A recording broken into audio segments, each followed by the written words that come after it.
Okay, so again, the point slope form of an equation of that line, right? Point slope form of an equation of that line, using the first point, we have y minus 2, the y coordinate, is the slope times x minus the x coordinate, as you can see. You could have used the second point, though. I mean, you'll get the point slope form of an equation of that line, written slightly differently, but it's essentially the same because the graph is the same. There, if you use the second point, 2, 4, an equation would be y minus 4 equals 2 times x minus 2. So it's just another way to write an equation of that line. Yeah? So when it comes to the point slope form, we pick one of the two things to plug in. It's our choice. Do we have to do both of them, or we just choose one? Just choose one point. Okay. But you have to know the slope also, though. So. Yeah. Okay. So if you give me this equation or this one, they're both right. So. Okay. Thank you. You're welcome. Yes. Another question. Wait. So how do you write the formula? Like, how do you fill it in? So here we have a point AB, right?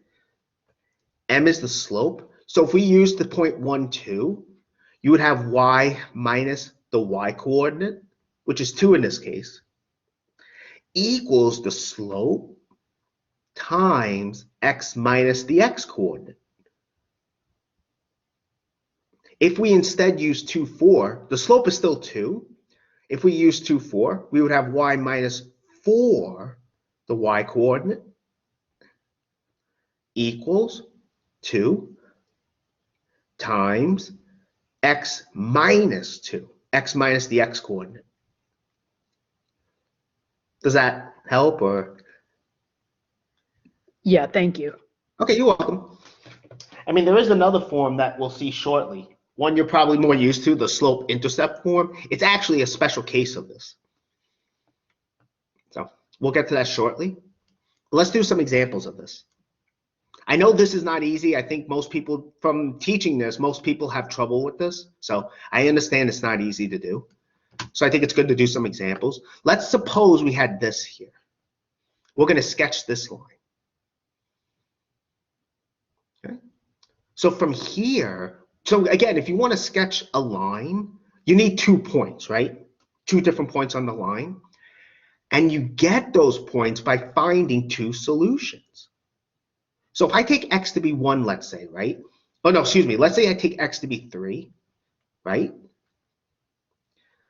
What happens then is if I replace x by 3, this equation will become y minus 1 equals 5 times 0, which is 0. So, we get y minus 1, right? Equals 0. Well, hopefully it's easy to see by now that y has to be 1. That tells us the point 3, 1 is on this line. It's a solution to this equation.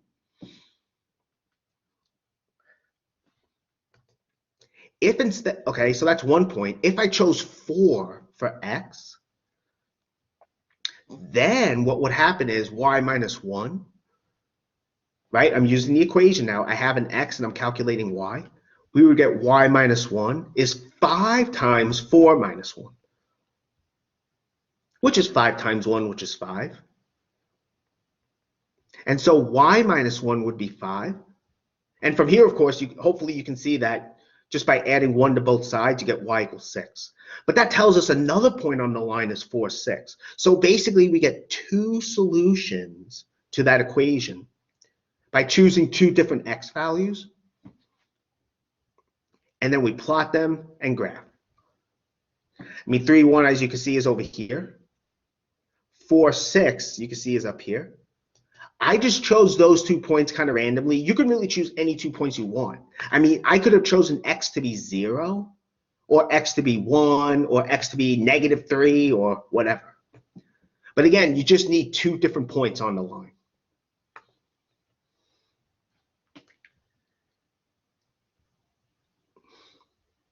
Okay. So that's what I did. And again, these 2 points I chose kind of randomly, 3, 1, and 4, 6. Are there any questions about this?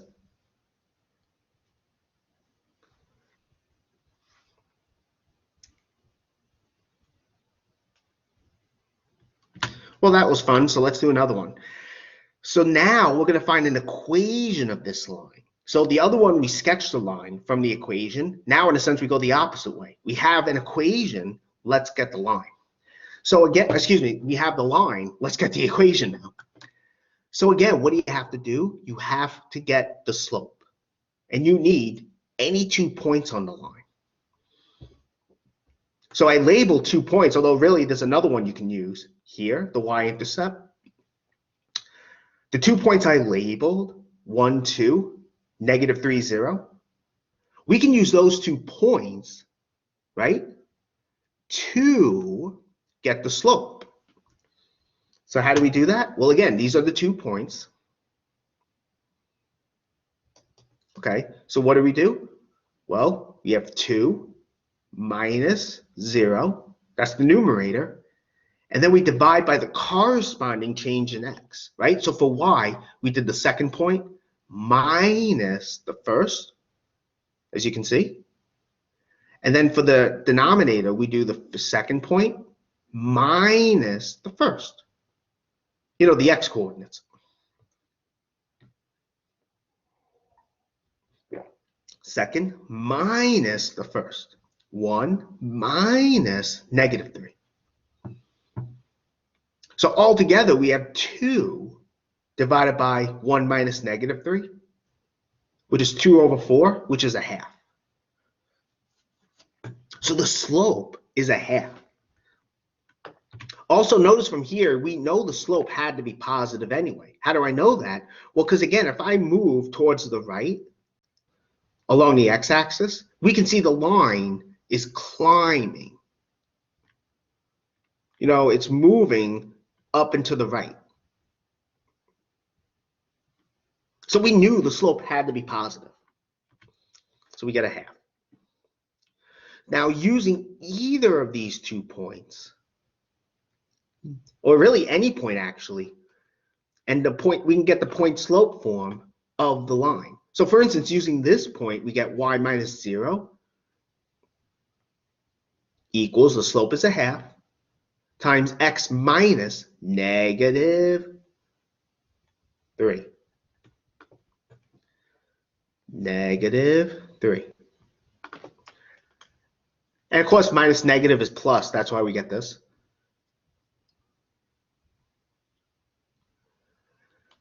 We could have used this point if we wanted to, because another equation of the line, another equation of the line, right?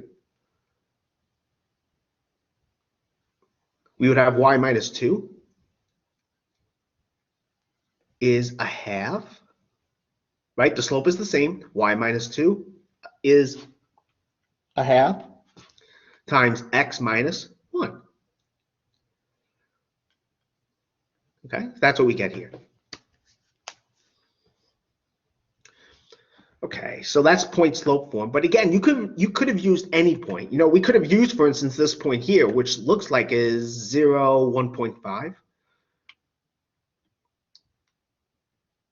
If we wanted to.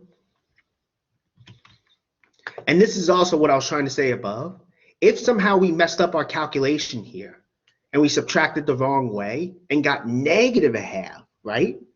That's saying our slope is negative. But from looking at the graph, we know that's impossible, right? Because as you move to the right along the x-axis, this line is climbing, going up, up, up. Okay. Not to mention also, if you increase x from negative 3 to 1, right? You can see the y coordinate, right?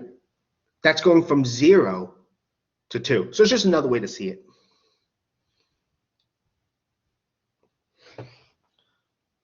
All right, any questions on this?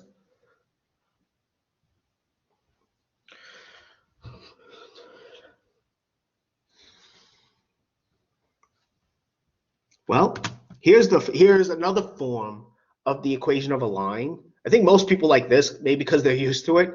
Well, I mean, it is a little bit easier.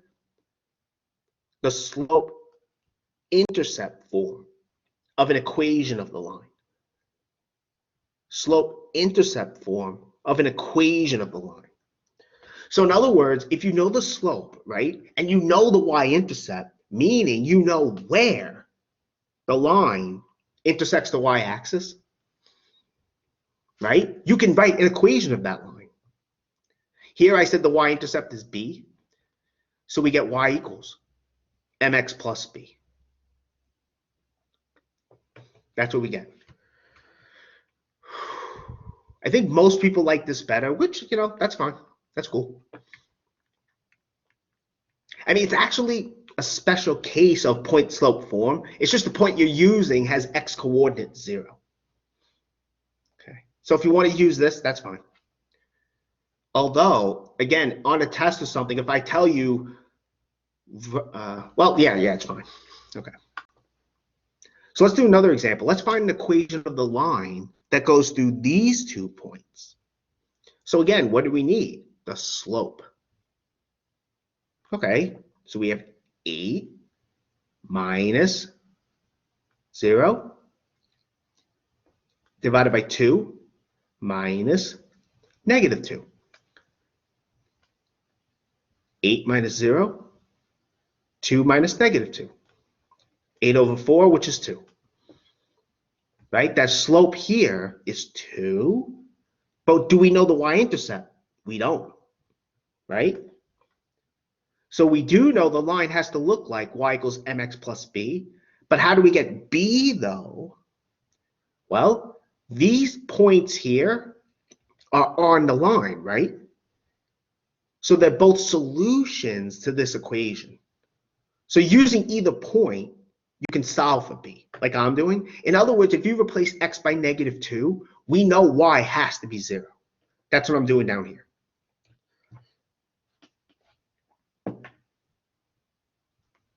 So when x is negative 2, y has to be 0, right?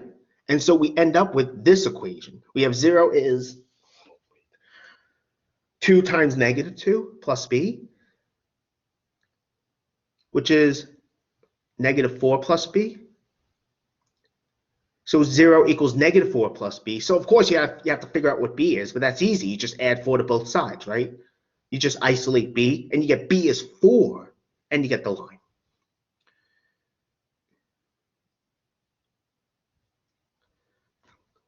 Okay. Hope that made sense.